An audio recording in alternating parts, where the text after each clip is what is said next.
สมัยที่ท่านพ่อลียังมีชีวิตอยู่ท่านก็ถือว่าอาตมะนอกจากจะเป็นลูกศิษย์แล้วยังเป็นหลานของท่านด้วยท่านมีศักดิ์เป็นปู่เวลาท่านโปรดไปเยี่ยมเมื่อไหร่ท่านจะบอกว่ามหาพุทธ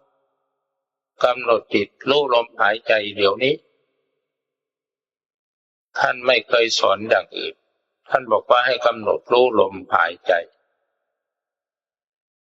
พอมีสติกำหนดรู้ลมหายใจสักพักหนึ่งท่านจะถามว่าสบายไหมเวลาอยู่ต่อหน้าครูบาอาจารย์ทำอะไรมันก็สบายหมดเพราะมันกลัวบารมีของครูบาอาจารย์ก็ต้องตอบท่านว่าสบายมากแล้วท่านก็ย้ำว่าการปฏิบัติสมาธิภาวนาสำคัญอยู่ที่อานาปานุสติทำไมจึงว่าสำคัญอยู่ที่อานาปานุสติเรียนถามท่านก็บอกว่าใครจะบริกรรมภาวนาอะไรก็ตามหรือจะพิจารณาอะไรก็ตามเมื่อจิตสงบแล้วซึ่งยังไม่ใช่สมาธิเป็นแต่เพียงความสงบจิตหยุดนิ่งไม่นึกถึงอะไรอีกแล้วในขณะที่จิตอยู่ว่างๆลมหายใจจะปรากฏเด่นชัดที่สุดซึ่งจิตมันจะวิ่งไปหาลมหายใจเองนี่ท่านว่าอย่างนี้สรุปความว่าใครจะภาวนาแบบไหนอย่างไรก็ตามเมื่อจิตปล่อยวางอารมณ์เดิมที่กำหนดพิจารณาอยู่ก็ดี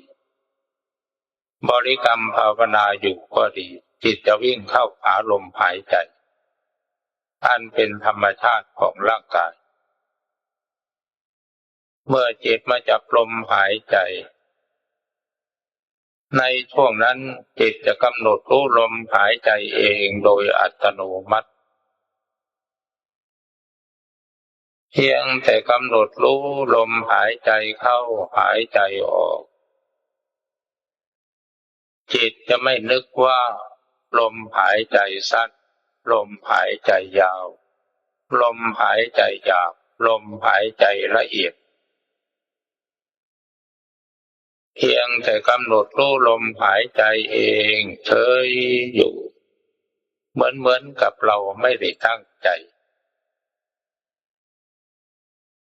ทีนี้เมื่อจิตมากำหนดรู้อยู่ที่ลมหายใจบางครั้งลมหายใจจะปรากฏว่าหายใจแรงขึ้นเหมือนกับคนเหนื่อยหอบท่านก็เตือนให้มีสติกำหนดรู้อยู่เฉยๆบางครั้งจะรู้สึกว่าลมหายใจแผ่วเบาลงไปเหมือนใจจะขาดเหมือนจะหยุดหายใจท่านก็เตือนให้กำหนดรู้อยู่เฉยๆอย่าไปตกใจอย่าไปตื่นใจกับความเป็นเช่นนั้นสติเขาจะกำหนดรู้ของเขาอยู่เองโดยธรรมชาติถ้าหากผู้สติยังไม่เข้มแข็งเมื่อเหตุการณ์อันนี้บังเกิดขึ้นจะเกิดเอกใจตกใจแล้วสมาธิก็ถอนก็ตั้งต้นบริกรรมภาวนาหรือพิจารณาไปใหม่จนกว่าจิตจะไปถึงความเป็นเช่นนั้นคือไปถึงจุดนิ่งว่างทีนี้จิตที่ไปหยุดนิ่งว่างอยู่เฉยๆอันนั้นอย่าเข้าใจว่าจิตมีสมาธิมันเป็นแต่เพียงความสงบเท่านั้นเมื่อจิตจะเป็นสมาธิมันเปลี่ยนสภาพจากความสงบ พอมันไปเกาะลมหายใจพักจะรู้สึกว่าสว่างเล็กๆตามกำลังของจิต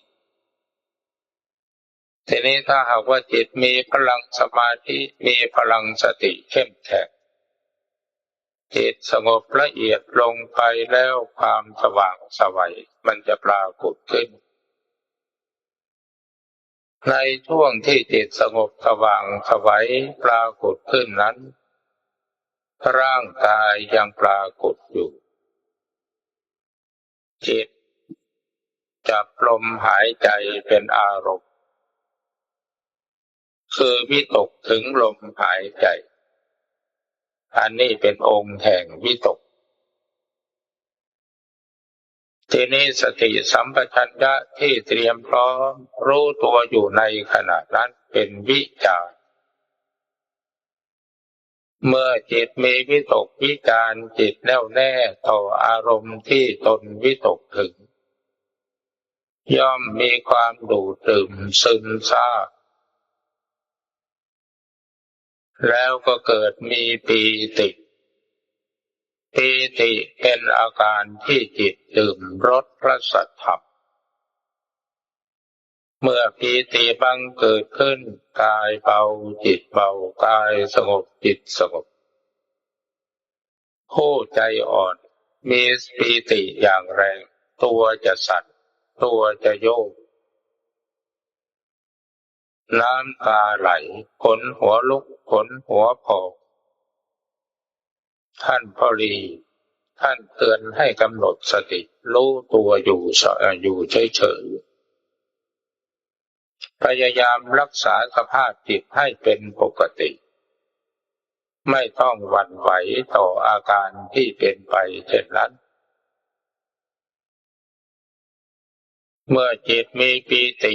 ก็มีความสุขเมื่อมีความสุขก็ย่อมมีความเป็นหนึ่งกำหนดรู้อยู่ที่ลมหายใจความเป็นหนึ่งก็คือเอกัคคตา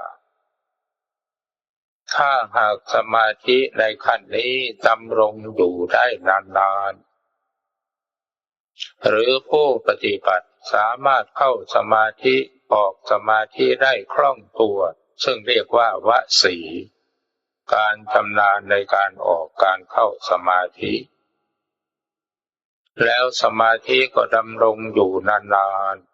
ๆจะให้อยู่นานเท่าไหร่ก็ได้อันนี้เรียกว่าผู้ปฏิบัติได้ปฐมฌาน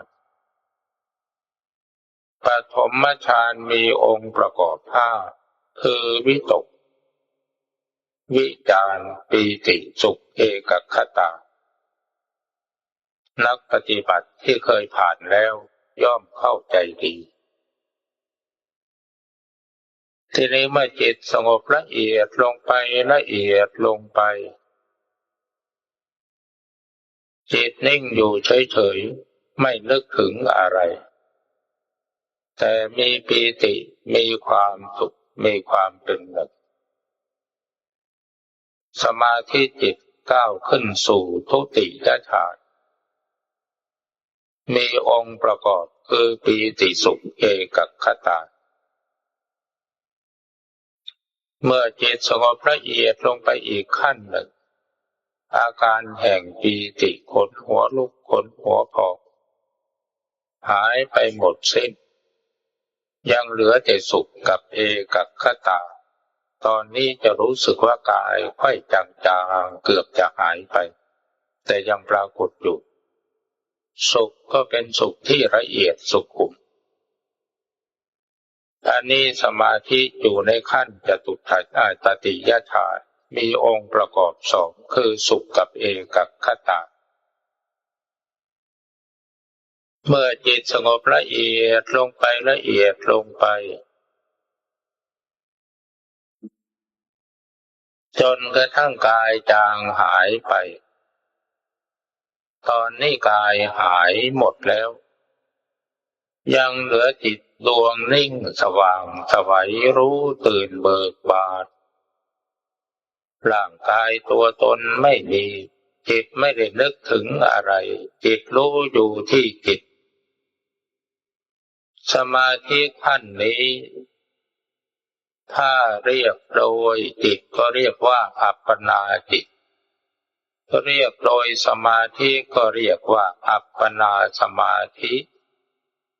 เรียกโดยฌานก็เรียกว่าจตุตถฌานมีองค์ประกอบสองคือเอกคตาความเป็นหนึ่งกับอุเบกขาความเป็นกลางของจิตเป็นสมาธิอยู่ในขั้นจตุตถฌานสมาธิขั้นนี้ร่างกายตัวตนหายหมดยังเหลือแต่จิตดวงสว่างไสวอยู่แต่ยังยึดความสว่างเป็นอารมณ์จิตจิตเป็นอัตตาหิอัตโนนาโถตนเป็นที่พึ่งของตนอัตตสรณามีตนเป็นที่ระลึกคือระลึกรู้อยู่ที่ตนอัตตาทีปะมีตนเป็นเกาะผู้ภาวนาได้ชื่อว่าได้สมาธิขั้นสมถกรรมฐานทีนี้สมาธิขั้นสมถกรรมฐานที่ยังไม่มีพลังงานเพียงพอก็ได้แต่หยุดนิ่งสว่างรู้ตื่นเบิกบานเป็นฐานสร้างพลังจิตแม้ว่าความรู้ความเห็นอะไรจะไม่บังเกิดขึ้นในขณะที่จิตทรงอยู่ในสภาพเช่นนั้นก็ตามแต่จะได้พลังจิตคือพลังทางสมาธิทางสติเมื่อจิตถอนออกจากสมาธิมาแล้วพอรู้สึกว่ามีร่างกายถ้าจิตดวงนี้จะไม่เดินวิปัสสนาก็จะถอยโคตรออกมาจนกระทั่งถึงความเป็นปกติอย่างธรรมดาเหมือนไม่ได้ไม่เหมือนกับที่ยังไม่ได้ภาวนาแต่ถ้าจิตบางดวงมีอุปนิสัยเบาบางจะกล้าวขึ้นสู่ภูมิวิปัสสนาพอถอนออกมาพอรู้สึกว่ามีกายเท่านั้นจิตดวงนี้ก็จะเกิดความรู้ความคิดผุดขึ้นมาอย่างกระน้ำพุซึ่งมันจะเป็นไปเองโดยอัตโนมัติในตอนนี้นักปฏิบัติบางท่านอาจจะเข้าใจจิตว่าจิตฟุ้งซ่านแต่ความจริงไม่ใช่จิตฟุ้งซ่านจิตจะก้าวขึ้นสู่ภูมิแห่งวิปัสสนาเองโดยที่เราไม่ได้ตั้งใจถ้าจิตถอนจากสมาธิมาแล้วมาเกิดความคิดฟุ้งขึ้นมาสติสัมปชัญญะก็รู้พร้อมอยู่ตรงที่จิตมันเกิดความคิดแล้วก็ปล่อยวางคิดแล้วก็ปล่อยวางไม่ได้วิ่งตามเรื่องราวที่จิตคิดกำหนดรู้เพียงจุดที่เกิดความคิดเท่านั้นการนี้เรียกว่าสมาธิวิปัสสนา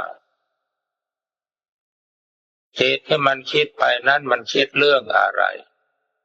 สารพัดจิตปาจิปาถะที่จิตมันจะปรุงแต่งขึ้นมา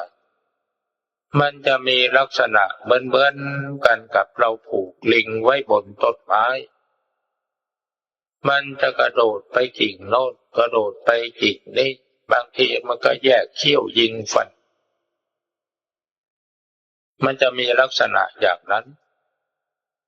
มันไม่เป็นเรื่องไม่เป็นราวเพราะความคิดอันนี้จิตมันปรุงแต่งขึ้นมาทีนี้เมื่อจิตปรุงแต่งขึ้นมาถ้าสติสัมปชัญญะมันรู้พร้อมมันก็สักแต่ว่าคิดแล้วปล่อยวางคิดแล้วปล่อยวางคิดแล้วปล่อยวาง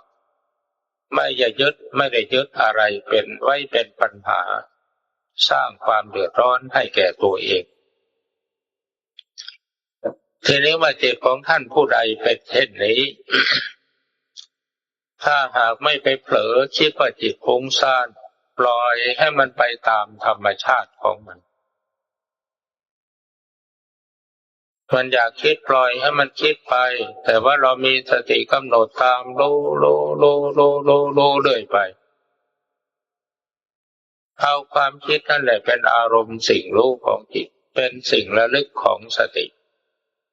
ตอนนี้สมาธิมันเป็นเองโดยธรรมชาติปัญญาก็เกิดขึ้นเองโดยธรรมชาติเรากำหนดหมายเอาความดีจากความเป็นเช่นนี้ของจิตด้วยความมีสติสัมปชัญญะรู้พร้อมอยู่ที่จิตเพียงอย่างเดียวเมื่อจิตไปสุดท่วงมันแล้วบางทีมันจะหยุดนิ่งปั๊บลงไปบางทีก็รู้สึกแจ่มอยู่ภายในจิตบางทีก็สงบละเอียดลงไปถึงขั้นจตุตถฌานไปยับยั้งอยู่ในจตุตถฌานตามสมควรแล้วก็ไหวตัวออกมาจากสมาธิขั้นนี้พอมาถึงจุดที่มีร่างกายเกิดวิตกวิจารณ์ขึ้นมาแล้วก็จะพิจารณาอธิบายเหตุการณ์ที่ผ่านมาให้ตัวเองฟังช็อตๆบางทีเขาอาจจะบอกว่าความคิดเป็นอาหารของจิตความคิดเป็นการบริหารจิตให้เกิดพลังงานความคิดเป็นการผ่อนคลายความตึงเครียดความคิดนี่แหละมันมายั่วยุให้เราเกิดอารมณ์ยินดียินร้ายแล้วจิตจะสามารถกำหนดหมายความยินดียินร้ายว่าความยินดีคือกามตัณหาความยินร้ายคือวิภวตัณหาความยึดคือภวตัณหาในเมื่อจิตมีกามตัณหาภวตัณหาวิภวตัณหาอยู่พร้อมความยินดียินร้ายมันก็บังเกิดขึ้นสุขทุกข์ก็บังเกิดขึ้นสลับกันไปเมื่อผู้มีสติสัมปชัญญะมีพลังทางสมาธิทางสติปัญญาจิตก็สามารถที่จะกำหนดหมายรู้สุขทุกข์ที่เกิดขึ้นดับไปอยู่ภายในจิตว่านี่คือทุกข์อริยสัจที่พระพุทธเจ้าตรัสรู้แล้วจิตก็จะกำหนดรู้อยู่ที่จิตสิ่งที่เกิดดับอยู่กับจิตแล้วในที่สุดจะรู้ว่านอกจากทุกข์ไม่มีอะไรเกิดนอกจากทุกข์ไม่มีอะไรดับทุกข์เท่านั้นเกิดขึ้นทุกข์เท่านั้นดับไปก็ได้ดวงตาเห็นธรรมนี่ทางหนึ่งที่จิตของนักปฏิบัติจะเป็นไปแล้วอีกทางที่สองในเมื่อจิตสงบลมละเอียดลงไปละเอียดลงไปสมาธิจิตเกิดความสว่างไสวแต่ร่างกายตัวตนยังปรากฏอยู่จิตยังเสวยปีติสุขซึ่งเกิดจากสมาธิในช่วงนี้ถ้าจิตส่งกระแสออกไปนอกจะเกิดภาพนิมิตต่างๆขึ้นมาบางทีเป็นภาพคนภาพสัตว์ภาพเทวดาอินทร์พรหมยมยักษ์บางทีเห็นครูบาอาจารย์มาหรือมาเทศน์ให้ฟัง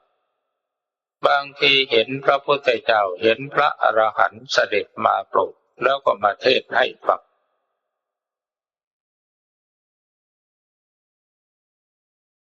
ทีนี้เมื่อเกิดนิมิตขึ้นมาอย่างนี้ท่านพ่อรีสอนว่าอย่างไรท่านว่าอย่าไปแปลกใจอย่าไปตกใจอย่าไปเอะใจอย่าไปยึดในนิมิตนั้นและอย่าไปสำคัญมั่นหมายว่ามีอะไรมาปรากฏตัวให้เรารู้เราเห็นถ้ายังกำหนดจิตได้อยู่ท่านก็ให้กำหนดรู้ว่า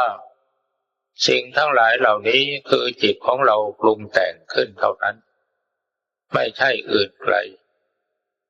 มันเป็นมโนภาพซึ่งเกิดขึ้นกับจิตของเราเอง จิตของเราเป็นผู้ปรุงผู้แต่งขึ้นมาทางแก้ก็คือให้มีสติกำหนดรู้จิตเฉยอยู่เท่านั้นถ้าหากนิมิตที่มองเห็นในสมาธิเป็นภาพนิ่งแน่วแน่ไม่ไหวติดหรือบางทีออกจากสมาธิมาแล้วลืมตาก็เห็นหลับตาก็เห็นอันนี้ท่านเรียกว่าอุคหะนิมิตคือนิมิตติดตาหรือจิตกำหนดดูภาพนี้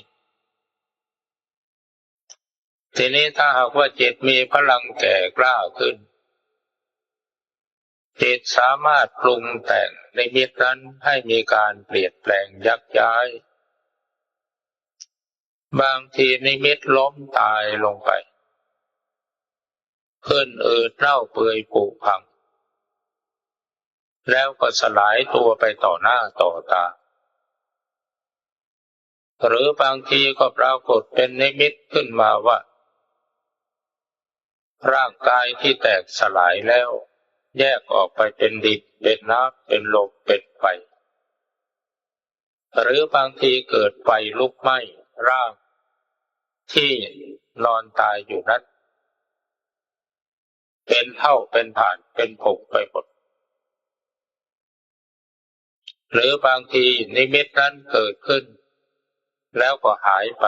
เกิดขึ้นมาใหม่มีอันเปลี่ยนแปลงยักย้ายอยู่ตลอดเวลาอันนี้ท่านเรียกว่าปฏิภาคะนิมิตเมื่อจิตกำหนดหมายรู้ความเปลี่ยนแปลงแห่งนิมิตนั้นแสดงว่าจิตของผู้ปฏิบัติกำลังจะก้าวขึ้นสู่ภูมิวิปัสสนาจิตถอนจากสมาธิมาแล้วเกิดความคิดก็ดีนั่นเป็นจุดเริ่มของวิปัสสนาทีนี้จิตสงบเป็นสมาธิแล้วได้อุคหานิมิตเป็นสมถกรรมฐานถ้าได้ปฏิภาคนิมิตจิตกำลังเริ่มจะก้าวขึ้นสู่ภูมิวิปัสสนาซึ่งทั้งนี้ทั้งนั้นจิตเขาจะปฏิวัติตัวไปเองโดยอัตโนมัติถ้าสิ่งใดที่เราตั้งใจปรุงแต่งจะให้เป็นไปอย่างนั้นอย่างนั้นอย่างนั้นอาศัยความคิดที่แน่วแน่มันก็เกิดเป็นนิมิตขึ้นมาอันนั้นเรียกว่า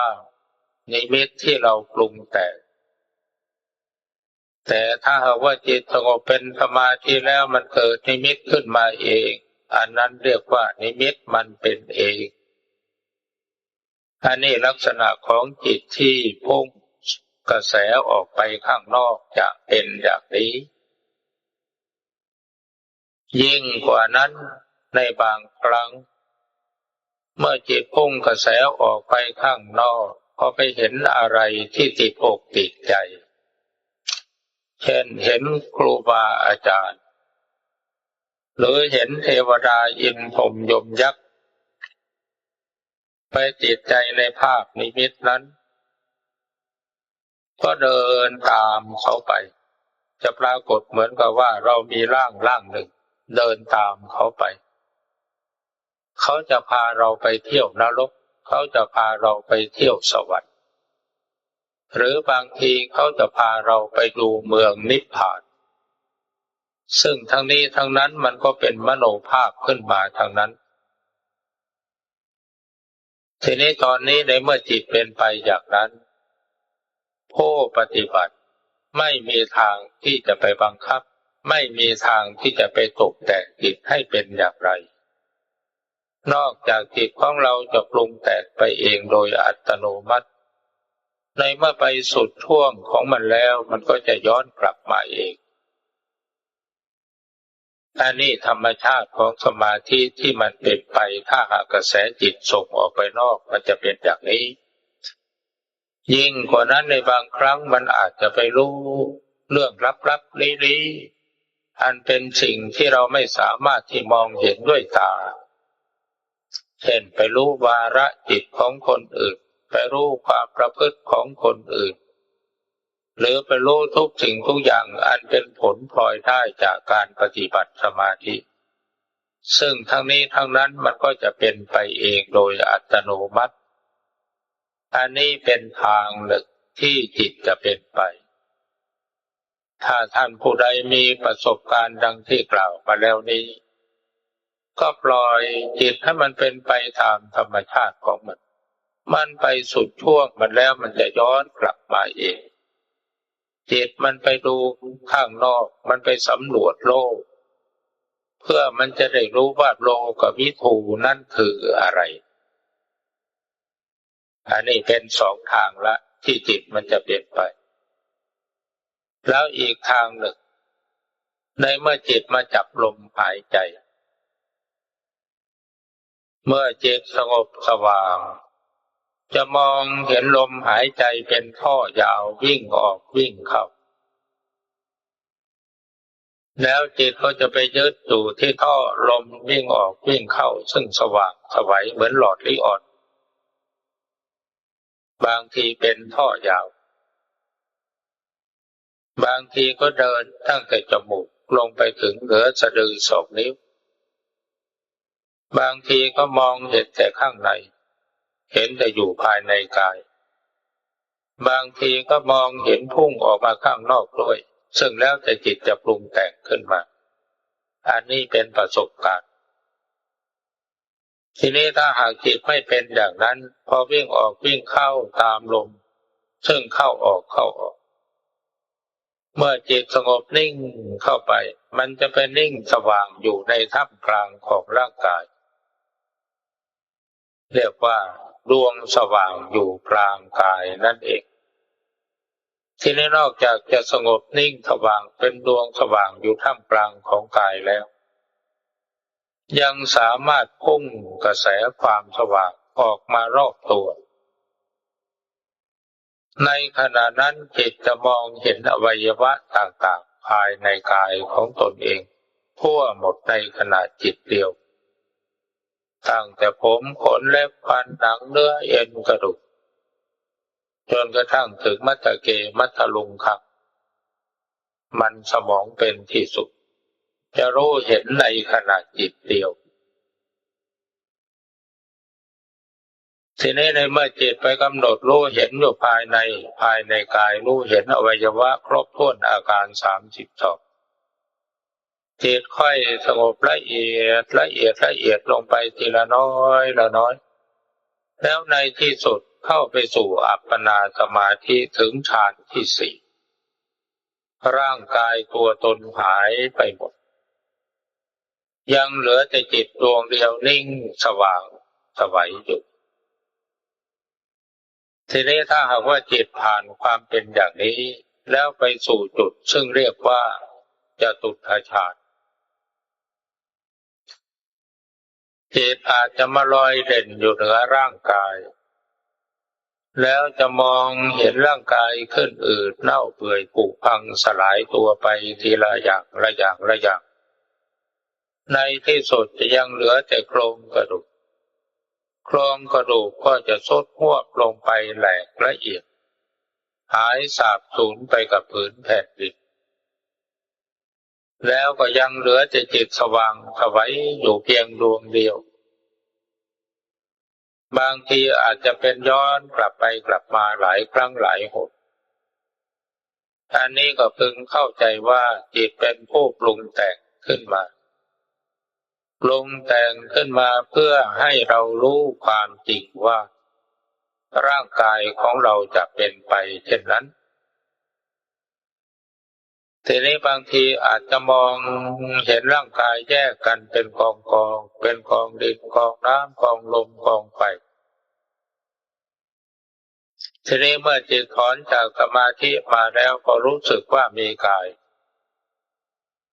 ถ้า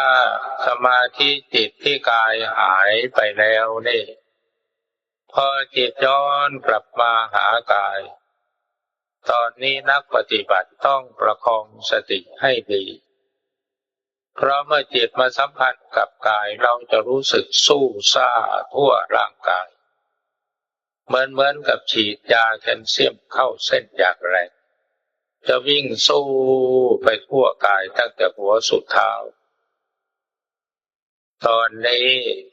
นักปฏิบัติผู้มีสติสัมปชัญญะจะไม่ตื่นตกใจจิตจะมีสติกำหนดรู้ความเป็นไปจนกระทั่งมีความรู้สึกเป็นปกติพอมีความเป็นปกติสมาธิยังอ่อนๆจิตก็จะบอกกับตัวเองว่านี่แหละคือการตายแล้วมันก็ขึ้นอืดน้ำเหลืองไหลเน่าเปื่อยผุพังทุกสิ่งทุกอย่างสลายตัวไปเป็นดินน้ำลมไฟไหนเล่าสัตว์บุคคลตัวตนเราเขามีที่ไหนจิตมันจะว่าอย่างนี้ในขณะที่มันรู้เห็นนิ่งอยู่เฉยๆสักแต่ว่ารู้สักแต่ว่าเห็นร่างกายตายมันก็เฉยเห็นร่างกายเน่าเปื่อยผุพังมันก็เฉยแต่มันรู้หมดทุกสิ่งทุกอย่างสามารถบันทึกข้อมูลเอาไว้หมดทุกอย่างอันนี้เรียกว่าความรู้เห็นในขั้นสัจธรรมสัจธรรมย่อมไม่มีภาษาสมมติบัญญัติและก็เป็นความรู้ความเห็นในสมาธิขั้นสมถะเสียด้วยนะพองั้นนักปฏิบัติที่ภาวนาไม่ถึงขั้นอย่าด่วนไปปฏิเสธว่าสมาธิขั้นสมถะไม่เกิดภูมิความรู้จิตของคนเราแม้ไม่มีร่างกายตัวตนสามารถรู้เห็นทุกสิ่งทุกอย่างได้แต่พูดไม่เป็นรู้เห็นเหมือนกับคนใบ้รู้เห็นนิ่งๆอยู่เฉยๆแต่ว่าสามารถบันทึกข้อมูลต่างๆเอาไว้พร้อมหมดทำไมจึงไม่พูดทำไมจึงไม่คิดในขณะนั้นกายไม่มีจิตไม่มีเครื่องมือจึงคิดไม่เป็นพูดไม่เป็นสงสัยหรือเปล่าถ้าสงสัยปฏิบัติให้มันไปถึงขั้นนี้แล้วจะหายสงสัยอย่ามัวแต่ไปเถียงกันว่าสมาธิขั้นสมถะมันไม่เกิดภูมิความรู้ไม่เกิดภูมิความรู้ขอประทานโทษไม่ใช่ตำหนิยกโทษแท้ที่จริงตัวภาวนาไม่ถึงขั้นไปอ่านกันแต่เพียงตำรับตำราเท่านั้น ถ้าหากนักปฏิบัติสมาธิภาวนาชาวพุทธเนี่ยยังเห็นว่าสมาธิขั้นสมถะไม่เกิดภูมิความรู้อยู่ตราบใดพุทธบริษัทก็จะพากันโง่จนกระทั่งศาสนาสาบสูญไปจากโลกไม่ใช่ด่านะให้พยายามไปพิจารณาดูให้ดีสมาธิตามความเข้าใจของนักปฏิบัติเท่าที่สังเกตดูในปัจจุบันนี้มันเป็นอย่างนี้เช่นอย่างมาภาวนาพุทโธพุทโธพุทโธพุทโธแล้วก็ข่มจิตลงไปน้อมจิตลงไปน้อมจิตลงไปอาศัยการฝึกให้คล่องตัวชำนิชำนาญแต่เมื่อมันเกิดความคล่องตัวเราจะสะกดจิตตัวเองให้หยุดเมื่อไหร่ก็ได้แต่ความหยุดนิ่งของจิตตามที่เราตั้งใจจะให้หยุดนิ่งมันไม่ใช่สมาธิหนาพระเดชพระคุณมันเป็นแต่เพียงความสงบเท่านั้นสมาธิจริงๆเมื่อจิตหยุดนิ่งมันจะเปลี่ยนสภาวะพลิกพลับเป็นนิ่งสว่างรู้ตื่นเบิกบานถ้าหากกายปรากฏในขณะนั้นจะมีวิตกวิจารปีติสุขเอกคตาเพราะนิวรณ์ห้าทั้งหลายมันจะสงบระงับไปหมดอันนี้มันจึงจะเรียกว่าสมาธิที่เป็นเองโดยธรรมชาติของสมาธิเมื่อสมาธิธรรมชาติมันเกิดขึ้นแล้วนักปฏิบัติไม่สามารถที่จะน้อมจิตน้อมใจไปไหนได้หรอกนอกจากจิตจะปฏิวัติตัวไปเองโดยพลังของศีลสมาธิปัญญาที่ประชุมพร้อมแล้วซึ่ง เราสวดสติปัฏฐานสี่เมื่อสักครู่นี้ว่าเอกายโนมัคโคสัมมาทัคขาโตสัตตานังวิสุทธิยะเมื่ออริยมรรคเมื่อศีลสมาธิประชุมพร้อมลงเป็นหนึ่งศีลก็เป็นอธิศีลสมาธิก็เป็นอธิจิตปัญญาก็เป็นอธิปัญญาในเมื่อศีลสมาธิเป็นอธิผู้ยิ่งใหญ่ก็สามารถปฏิวัติภูมิจิตภูมิธรรมไปตามขั้นตอนซึ่งสุดแท้แต่พลังนั้นจะบันดาลให้เป็นไปอย่างไรผู้ปฏิบัติไม่มีทางที่จะมีสัญญาเจตนาจะน้อมจิตไปอย่างไรจิตจะออกนอกเป็นเรื่องของจิตจิตจะเข้าในเป็นเรื่องของจิตจิตจะมากำหนดรู้อยู่ที่จิตเป็นเรื่องของจิตซึ่งเขาจะเป็นไปเองโดยอัตโนมัติในขณะที่จิตเป็นไปเช่นนั้นจะไปรู้ไปเห็นอะไรก็เพียงแต่ว่าเฉยๆนิ่งๆอยู่เฉยๆเท่านั้นแหละเช่นอย่างรู้อนิจจังทุกขังอนัตตารู้ความเปลี่ยนแปลงของสภาวะทั้งหลายทั้งปวงก็สักแต่ว่ารู้อยู่เฉยๆคำว่าอนิจจังก็ไม่มีทุกขังก็ไม่มีอนัตตาก็ไม่มีถ้าไปขืนมีแล้วสมาธิมันจะถอดเราอาจจะพิจารณารูปเวทนาสัญญาสังขารวิญญาณเป็นอนิจจังทุกขังอนัตตาไม่เที่ยงเป็นทุกข์เป็นอนัตตาเราว่าได้ตั้งแต่จิตยังไม่สงบเป็นสมาธิเมื่อจิตเป็นสมาธิดีแล้วนี่มันจะปรากฏแต่สิ่งที่เกิดดับอยู่เท่านั้น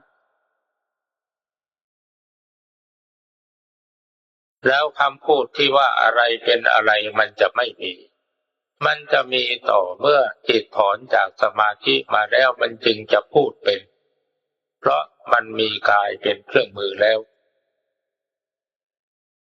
อันนี้ทางเป็นไปของจิตทางหนึ่ง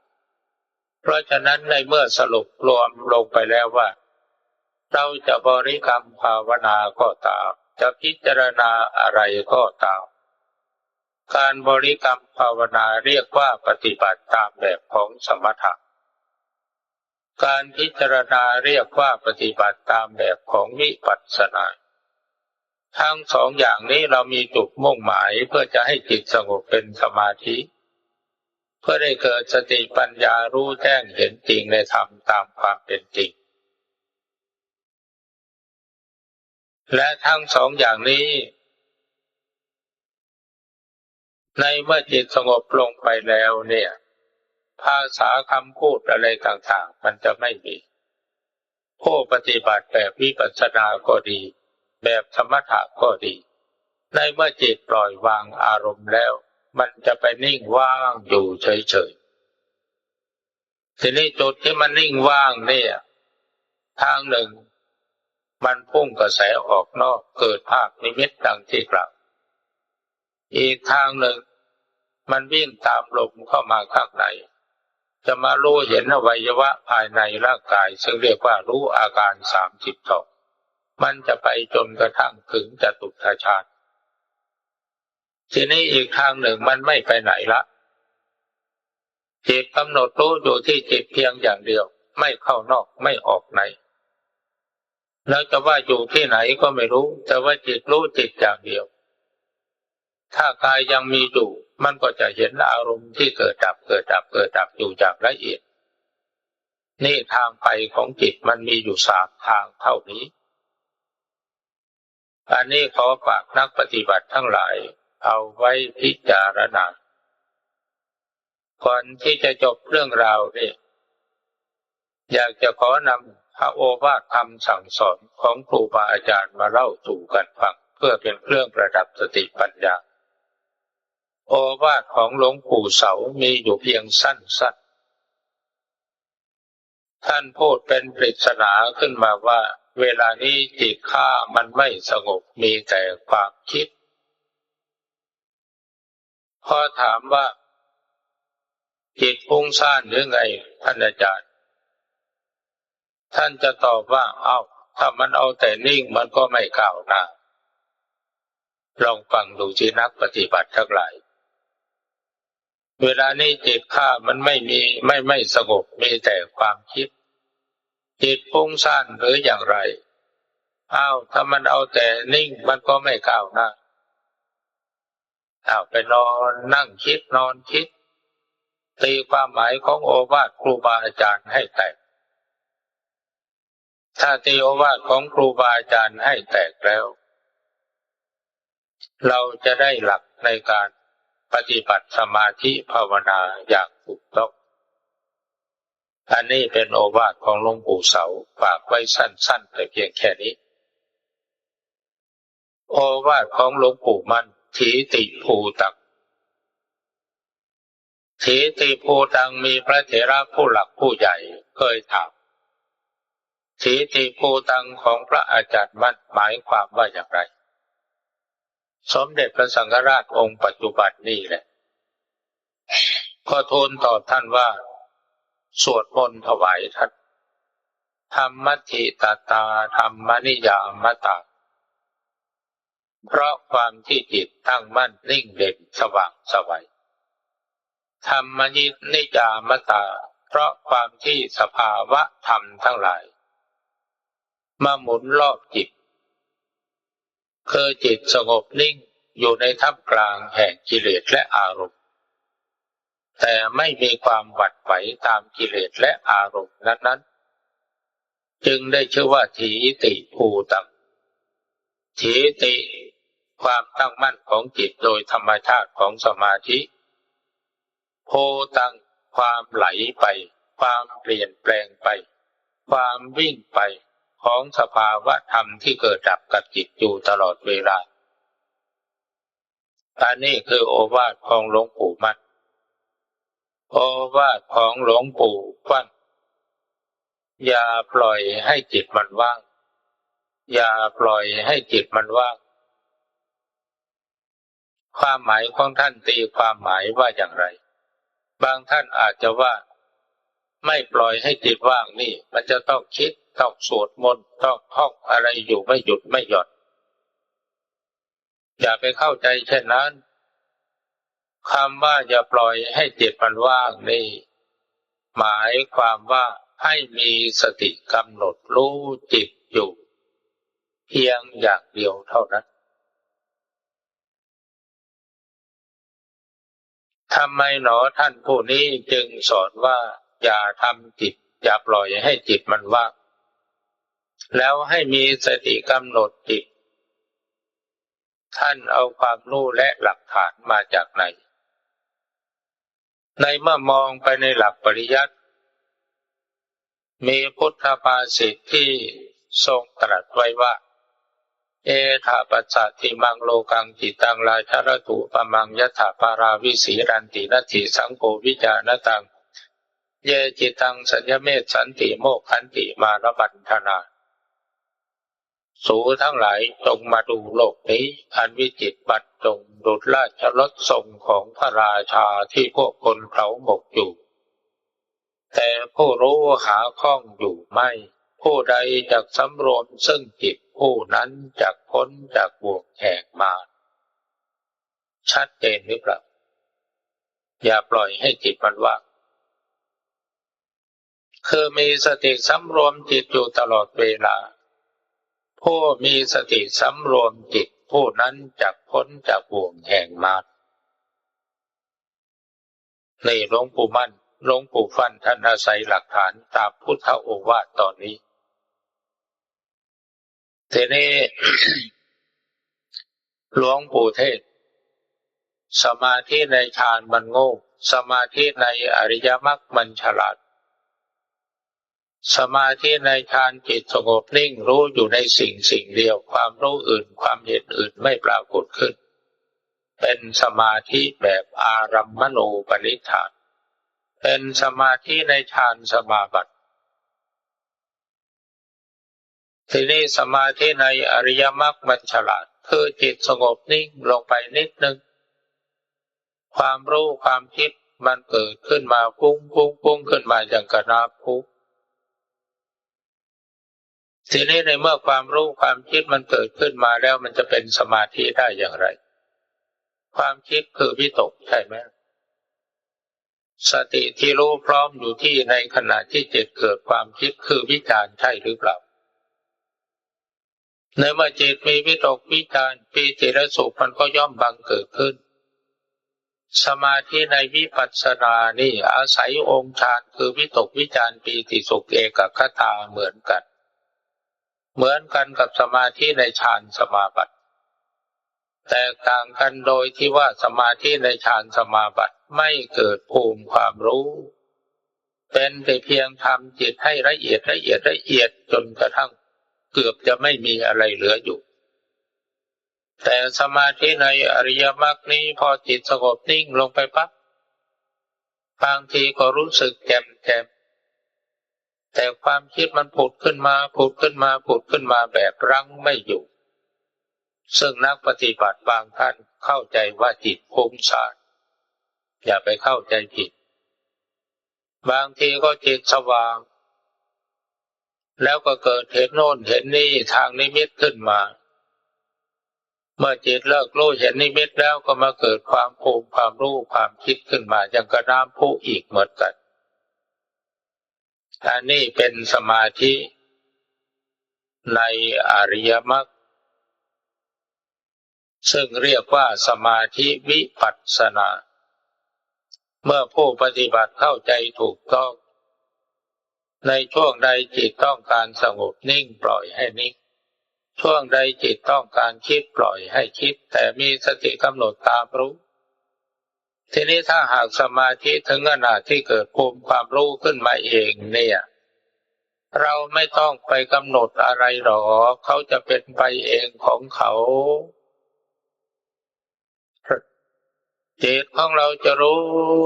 เฉยอยู่เท่านั้นบางครั้งพอจิตสงบแล้วมันเกิดมีความคิดขึ้นมาฟุ้งขึ้นมาจิตอาจจะแบ่งออกเป็นแยกออกเป็น3 มิติมิติหนึ่งคิดอยู่ไม่หยุดยั้งอีกมิติหนึ่งเฝ้าดูงานอีกมิติหนึ่งถ้าร่างกายปรากฏจะมาสงบนิ่งอยู่ในท่ามกลางของร่างกายตัวที่คิดอยู่ไม่หยุดเป็นจิตเหนือสำนึกตัวที่เฝ้าดูคือตัวผู้รู้ได้แก่สติตัวที่หยุดนิ่งคือจิตใต้สำนึกตัวคอยเก็บผลงานลองไปปฏิบัติดูนะจะเป็นไปได้ไหมอย่างที่ว่านี้อันนี้เป็นโอวาทของหลวงปู่เทศโอวาทของหลวงปู่มหาบัว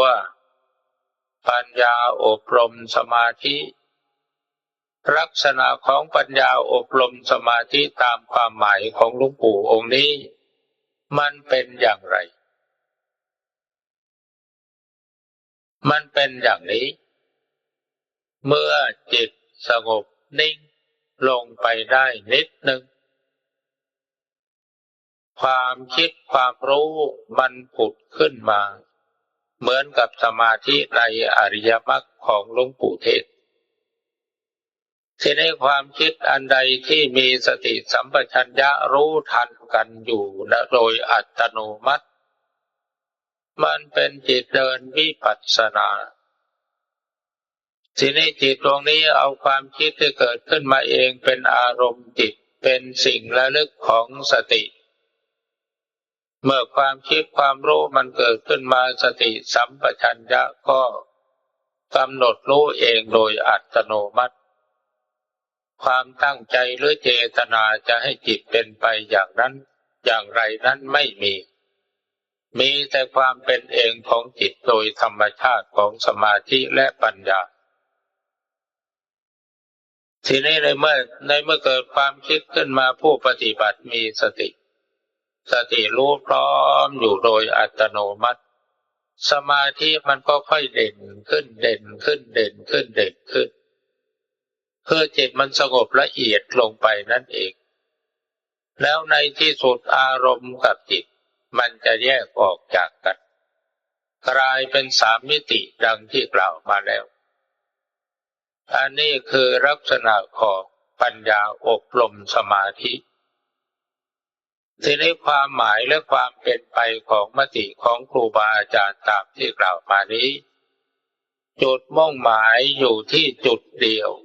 คือความเป็นตรงกันแต่เมื่อท่านพูดท่านใช้โวหารคนละอย่างหลวงปู่มั่นหลวงปู่เสาว่าจิตข้าไม่สงบมีแต่ความคิดหลวงปู่มั่นทีติภูตังหลวงปู่ฟั่นอย่าปล่อยให้จิตว่างหลวงปู่เทศสมาธิในฌานมันโง่สมาธิในอริยมรรคมันฉลาด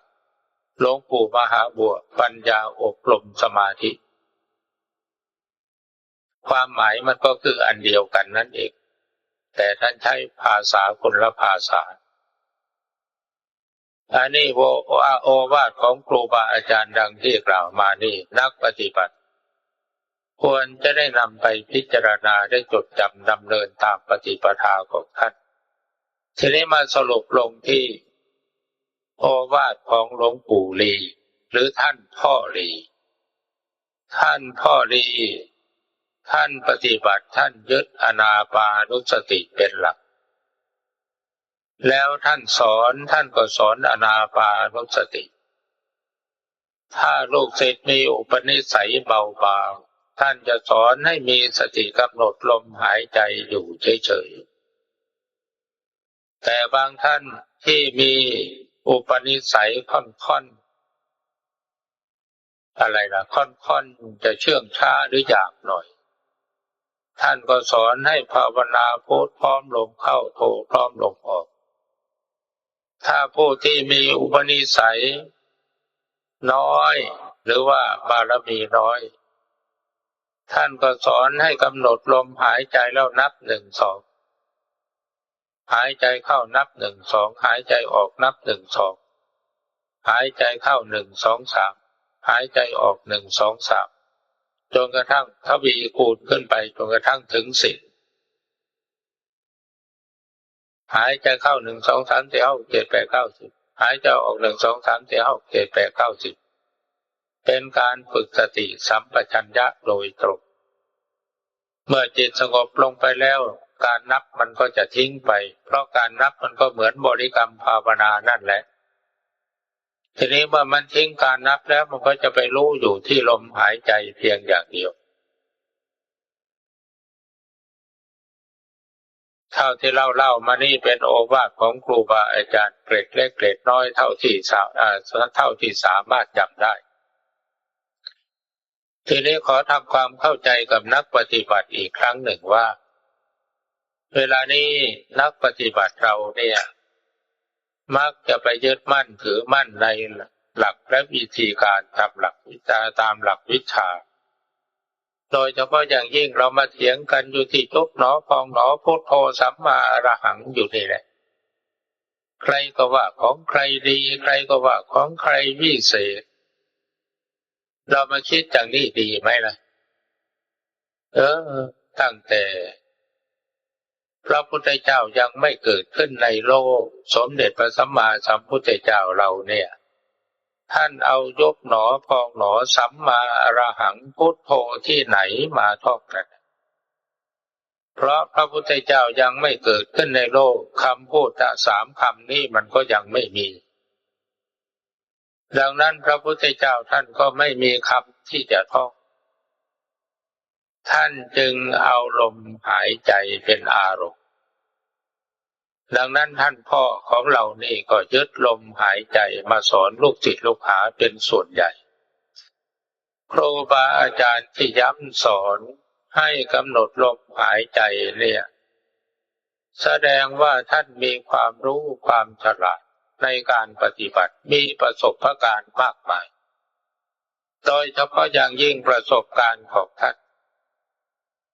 มันอยู่ตรงที่ว่าเมื่อจิตหยุดพิจารณาหยุดบริกรรมภาวนาจิตว่างอยู่เฉยๆแล้วจิตจะไปรู้ลมหายใจ เพราะฉะนั้นท่านพอลีท่านจึงได้ยึดหลักนี้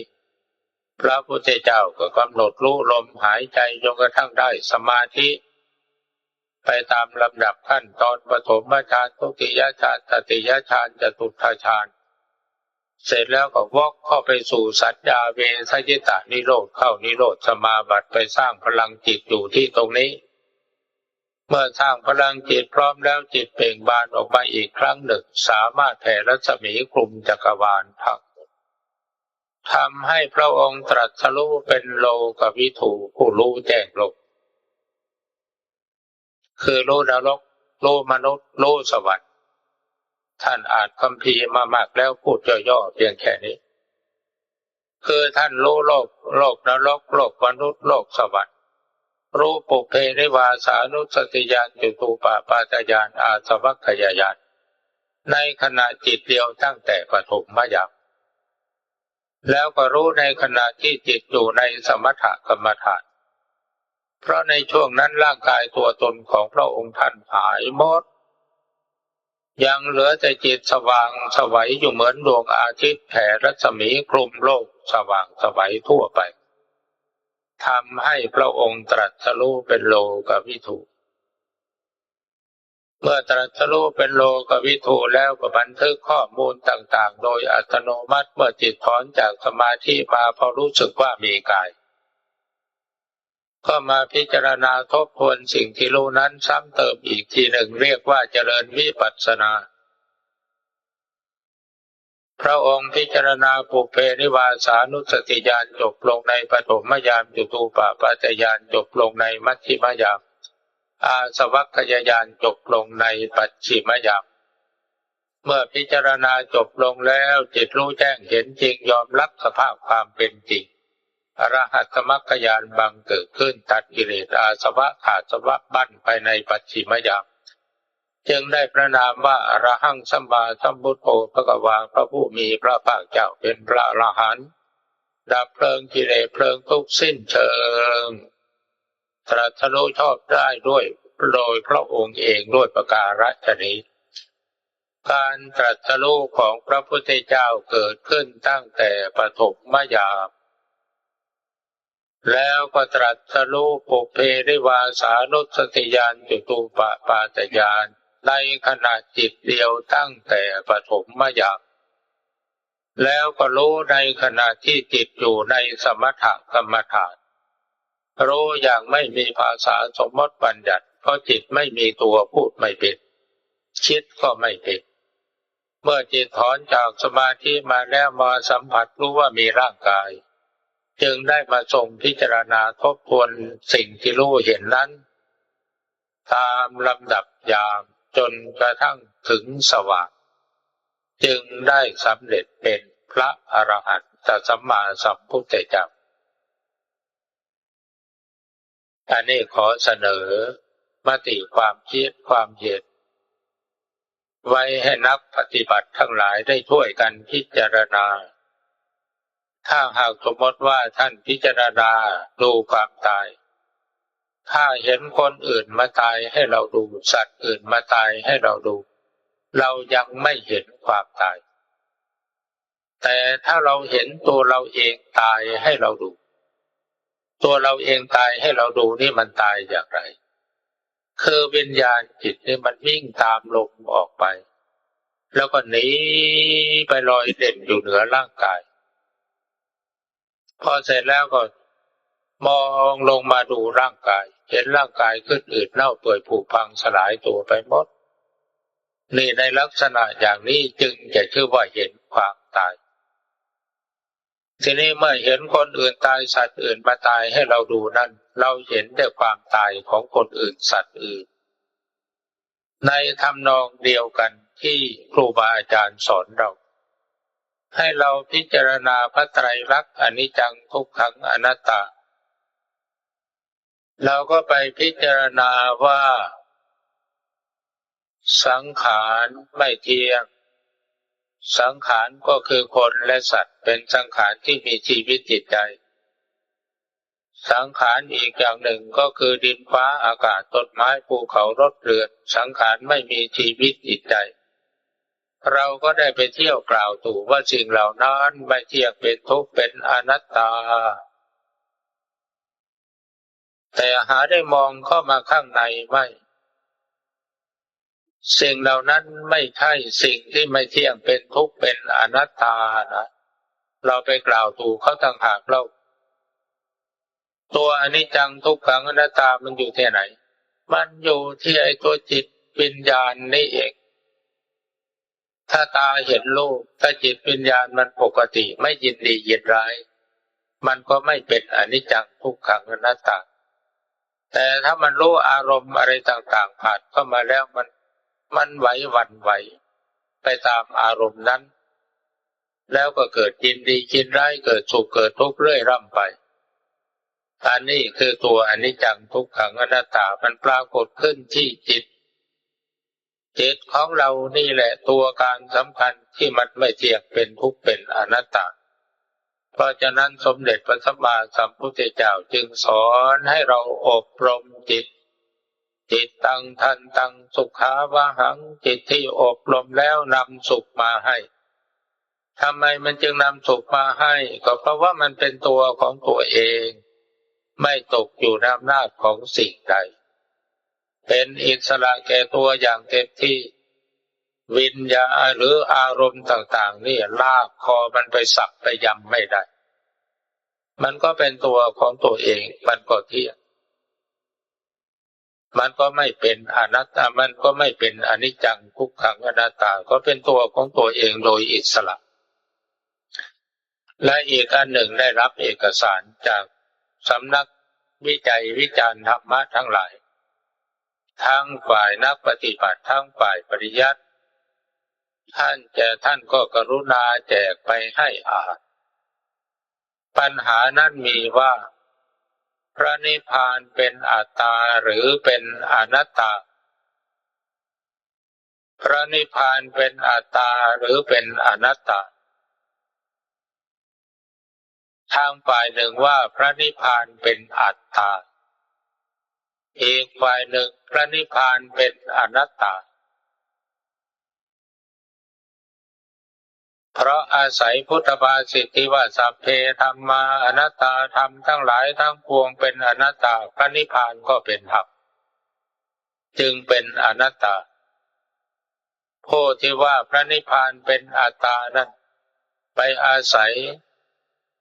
โวหารที่ว่าอัตตาทีปะอัตตะสรณะอัตตาหิอัตโนนาโถตนเป็นที่พึ่งของตนจิตเป็นอิสระไม่ตกอยู่ในอำนาจของสิ่งใดเป็นตัวของตัวอย่างแท้จริงจึงเป็นอัตตาเหตุหรือถูกท่านพุทธบริษัททั้งหลายฝ่ายหนึ่งว่านิพพานเป็นอัตตาฝ่ายหนึ่งนิพพานเป็นอนัตตาอาตมาจะขอเสนอความคิดเห็นอย่างนี้พระนิพพานไม่ใช่อัตตาพระนิพพานไม่ใช่อนัตตาแม้แต่นิพพานก็ยืมคำพูดกล่าวถึงอาการดับของกิเลสมาพูดนิพพานะแปลว่าดับอะไรดับกิเลสโลภโกรธหลงอาสวะให้หมดสิ้นไปจากจิตใจอันนี้เรียกว่าดับมาเอาอาการดับเรียกชื่อธรรมะสูงสุดว่าพระนิพพานแต่ความจริงนิพพานก็ไม่ใช่นิพพานเป็นแต่เพียงกิริยาการดับกิเลสเท่านั้นส่วนที่สิ่งที่อยู่เหนือการดับนั่นคืออะไรสิ่งที่อยู่เหนือการดับนั่นคืออะไรสัจธรรมไม่มีภาษาสมมติบัญญัติพระพุทธเจ้าหาคำพูดที่จะมาบัญญัติให้เราท่องเราอ่านไม่มีจึงไปยืมเอาคำว่านิพพานะดับเป็นชื่อสภาวะหรือมิตินั้นแต่แท้ที่จริงภาษาที่จะมาพูดกันอย่างโดยตรงนั้นมันไม่มี พระพุทธเจ้าท่านจึงจนปัญญาจึงขมวดลงท้ายธรรมคุณว่าปัจจตังเวทิตาโพวินโยเหอันวินยูชนพึงรู้ได้ด้วยตนเองชัดเจนไหมล่ะอันวินยูชนพึงรู้ได้ด้วยตนเองถ้าใครถึงจุดที่ว่านั้นแล้วรู้ได้ด้วยตนเองแล้วจะรู้ว่าคำว่านิพพานไม่ใช่สภาวะอย่างนั้นหรอกเป็นแต่เพียงกิริยาการดับกิเลสเท่านั้นแต่สิ่งนั้นมันอยู่เหนือการดับแน่มันจะได้ความรู้ความเห็นขึ้นมาอย่างนั้น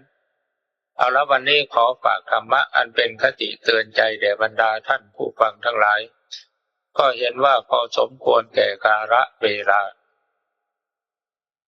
เราเป็นลูกศิษย์ครูบาอาจารย์ใหญ่ของเรา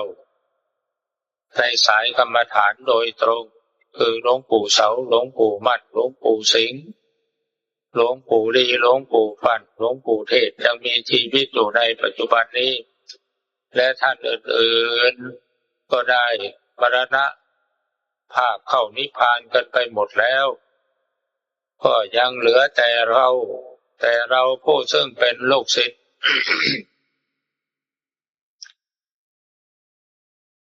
จำคำเตือนหลวงปู่ฟั่นได้ว่าอาตมาไปกราบเยี่ยมท่านก่อนที่ท่านจะมรณภาพเพียง3 วันในขณะนั้นท่านนอนคุมโปงพอไปกราบแล้วโบกมือห้ามไม่ให้พระรบกวนท่านแต่ท่านบอกว่าเอาลุกหมอไม่ให้ลุกเอาลุกจนกระทั่งพระก็พยุงท่านลุกขึ้นมาพอลุกขึ้นมาท่านมองเห็นมือสั่นๆท่านยกขึ้นมาชี้หน้านี่อะไรครูบาอาจารย์ก็สอนให้หมดแล้วก็ทำได้ดีด้วยแต่มันยังประมาทอยู่เท่านั้นเองมันยังขี้เกียจอยู่ต่อไปขยันเข้าหน่อยถ้าหมดพระรุ่นพวกเธอนี่พระกรรมฐานสายนี่มันจะหมดนะอันนี้ลองจำคำพูดของหลวงปู่ฟั่นไปพิจารณาลองดูแล้วเมื่อครูบาอาจารย์ว่าอย่างนั้นเราก็ถือเป็นโอวาทคำตักเตือนสั่งสอนว่าพวกเราอย่าประมาททำอย่างไรเราจึงจะรักษาจารีตประเพณีของครูบาอาจารย์เราไว้ได้เวลานี้นักปฏิบัติทั้งหลายของเรานี่จะไปถือแต่การปฏิบัติสมาธิภาวนาขั้นปรมัตถ์เป็นใหญ่เรื่องของสมาธินี่เป็นหลักธรรมกลางๆคนมีศีลก็ทำได้คนไม่มีศีลก็ทำได้คนมีศาสนาก็ทำได้คนไม่มีศาสนาก็ทำได้แต่หัวใจสำคัญของการปฏิบัติธรรมตามแนวทางคำสอนของพระพุทธเจ้านี่มีอะไรเป็นสิ่งสำคัญสีเลนะโภคสัมปทาสีเลนะนิพพุติงยันติจะถึงความดับซึ่งกิเลสและบาปครับอยู่ที่ศีลเท่านั้นเป็นเรื่องสำคัญตัสมาสีรังวิโสทะเยเพราะฉะนั้นสาธุชนพึงทำละศีลให้บริสุทธิ์สะอาดศีล 5ศีล 8ศีล 10ศีล227รักษาให้มันดีอย่าไปอนุโลมหรือไปเพิกถอนสิกขาบทวินัยเพื่อความสะดวกสบายสำหรับตัวเองอาจาริยวัตรอุปชายวัตรให้มันเคร่งครัดการปฏิบัติอาจาริยวัตรอุปชายวัตรนี้เพื่อประโยชน์อะไรเพื่อประโยชน์ปราบทิฏฐิมานะของเราเองอุปสรรคสำคัญในการปฏิบัติธรรมนี่คือทิฏฐิมานะความถือตนถือตัวนี่แหละตัวนี้เพราะฉะนั้น องค์คุณของพระโสดาบันสกายทิฏฐิเป็นตัวแรกที่พระโสดาบันจะต้องตัดขาด